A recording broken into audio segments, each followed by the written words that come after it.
Perkenalkan, nama saya Nadia Yolanda Putri Anelia, NIM 096. Perkenalkan, nama saya Lola Amelia Putri dengan NIM 2205 1334 100. Perkenalkan, nama saya Okta Intan Rutrianti dengan NIM 108 dan ini teman saya Sandra dengan NIM 103.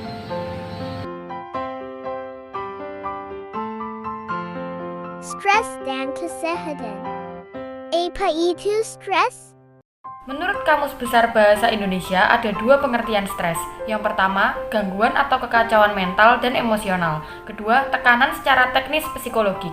Stres didefinisikan sebagai suatu respon penyesuaian seseorang terhadap situasi yang dipersepsinya menantang atau mengancam kesejahteraan orang yang bersangkutan.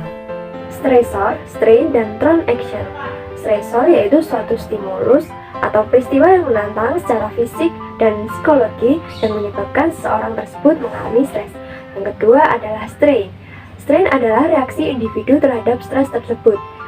Strain ini dapat berupa psikologi maupun fisiologis. Yang ketiga yaitu transaction. Transaction yaitu proses yang mencakup stres, strain, dan kaitan antara individu dan lingkungan. Proses berpikir, berkelanjutan, dan mengalami penyesuaian. Di sini saya akan menjelaskan mengenai beberapa jenis stres yang terjadi pada manusia. Yang pertama ada stres ringan, yang kedua ada stres sedang, dan yang ketiga ada stres berat. Baik, mari kita bahas satu persatu ya. Yang pertama ada stres ringan. Nah, stres ringan ini adalah stres yang terjadi sekitar beberapa menit atau beberapa jam dan tidak akan menimbulkan kerusakan fisiologis pada seseorang. Nah, stres ringan ini dapat terjadi pada kehidupan sehari-hari, misalnya lupa, ketiduran, dikritik oleh seseorang, dan lain sebagainya. Nah, stres ringan ini juga tidak akan menimbulkan penyakit jika tidak dihadapi secara terus-menerus. Yang kedua ada stres sedang. Stres sedang adalah stres yang terjadi sekitar beberapa jam atau beberapa hari. Hal yang ditimbulkan dari stres sedang antara lain, yang pertama gangguan pada pencernaan, misalnya lambung dan usus. Yang kedua ketegangan otot. Yang ketiga perubahan pola tidur. Yang keempat perubahan siklus menstruasi. Dan yang kelima ada penurunan konsentrasi dan daya ingat. Serta contoh masalah apa sih yang menimbulkan stres sedang ini? Yang pertama ada kesepakatan yang belum diselesaikan dengan seseorang. Yang kedua, beban pekerjaan yang terlalu berat. Dan yang ketiga, seseorang ingin mendapatkan pekerjaan yang baru. Yang ketiga adalah stres berat. Stres berat adalah stres yang terjadi sekitar beberapa minggu atau sampai beberapa tahun. Nah, hal yang ditimbulkan dari stres berat antara lain, yang pertama, gangguan pencernaan berat. Yang kedua, detak jantung meningkat. Yang ketiga, tremor. Yang keempat, sesak napas. Yang kelima, mudah panik dan cemas. Dan yang keenam, mudah bingung. Adapun permasalahan yang mampu menimbulkan stres berat antara lain, yang pertama hubungan yang tidak harmonis, yang kedua kesulitan finansial, dan yang ketiga adalah penyakit fisik lama. Seseorang tentunya tidak dapat begitu saja mengalami stres. Stres dapat terjadi karena ada penyebabnya. Nah, penyebab dari stres ini disebut dengan stresor. Stresor adalah pengalaman atau situasi yang penuh dengan tekanan. Stresor meningkatkan resiko penyakit saat hal-hal tersebut benar-benar mengganggu kehidupan seseorang, suatu hal-hal yang tidak dapat dikendalikan, dan jika hal-hal tersebut terjadi dengan kronis. Munhir dan Haryanto membagi stres menjadi dua faktor, yaitu yang pertama faktor internal, yang kedua yaitu faktor eksternal. Faktor internal yaitu faktor yang berasal dari dalam diri seseorang. Faktor internal ini dibagi menjadi 4 aspek. Yang pertama aspek fisik, yang kedua aspek kognitif atau intelektual, yang ketiga aspek kemampuan skolastik, yang keempat adalah aspek kepribadian. Yang kedua yaitu faktor eksternal. Faktor eksternal adalah faktor yang berasal dari luar diri seseorang. Faktor eksternal ini dibagi menjadi 3 aspek. Yang pertama lingkungan keluarga, yang kedua lingkungan sekolah, yang ketiga adalah lingkungan masyarakat.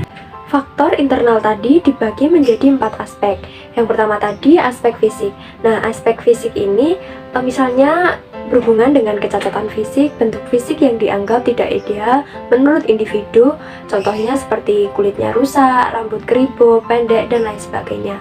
Yang kedua ada aspek kognitif atau intelektual. Nah ini maksudnya, aspek ini menyangkut tentang keadaan kognitif pada individu, misalnya menurunnya daya ingat, putus asa, sering menyalahkan diri sendiri, perasaan tidak berdaya, dan berpikir negatif. Yang ketiga adalah aspek kemampuan skolastik.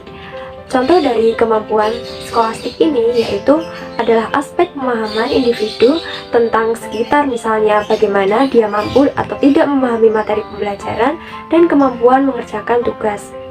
Yang keempat adalah aspek kepribadian. Aspek kepribadian ini menyangkut juga tentang keadaan emosional individu, seperti mudah marah, tidak sabaran atau sering emosi, sering merasa khawatir, sering was-was dan cemas, cenderung minder dan menutup diri terhadap lingkungan. Nah, faktor eksternal tadi dibagi menjadi 3 aspek, yaitu aspek lingkungan keluarga, aspek lingkungan sekolah, dan aspek lingkungan masyarakat. Untuk aspek lingkungan keluarga ini, misalnya perilaku orang tua, perhatian orang tua, keadaan rumah, ekonomi keluarga, keutuhan keluarga, bahkan kehadiran anggota baru dalam keluarga, dan jumlah saudara juga memengaruhi. Nah, di sini kita masih membahas tentang stresor. Stresor dibagi menjadi 3. Yang pertama yaitu stresor fisikobiologis. Stresor fisikobiologis ini yaitu penyakit yang sulit disembuhkan, mengalami cacat fisik atau kurang berfungsinya salah satu anggota tubuh, atau bahkan postur tubuh yang dianggap tidak ideal. Yang kedua yaitu stresor psikologis. Stresor psikologis contohnya yaitu merasa frustasi atau gagal karena hal-hal yang dipikirkan tidak sesuai ekspektasi. Juga berburuk sangka terhadap seseorang, terjadinya permusuhan antara satu sama lain, perasaan cemburu, dan keinginan di luar kemampuan diri. Yang ketiga yaitu stresor sosial. Stresor sosial berhubungan antara anggota keluarga, kurangnya keharmonisan, ataupun perceraian, pengangguran, bisa juga kematian, pemutusan hubungan kerja, dan kriminalitas. Nah, dari tadi kita sudah banyak membahas tentang stres. Seseorang dapat mengalami stres tentunya kejadian yang dialami itu terjadi secara terus-menerus dalam jangka waktu yang lama, dan hal tersebut dapat memicu adanya stres. Nah, stres ini dapat diatasi ataupun dapat ditanggulangi dengan berbagai cara. Yang pertama yaitu kita bisa menjaga kesehatan kita melalui kita rajin berolahraga, tidur yang cukup, makan makanan bergizi, dan terapkan perilaku hidup bersih dan sehat.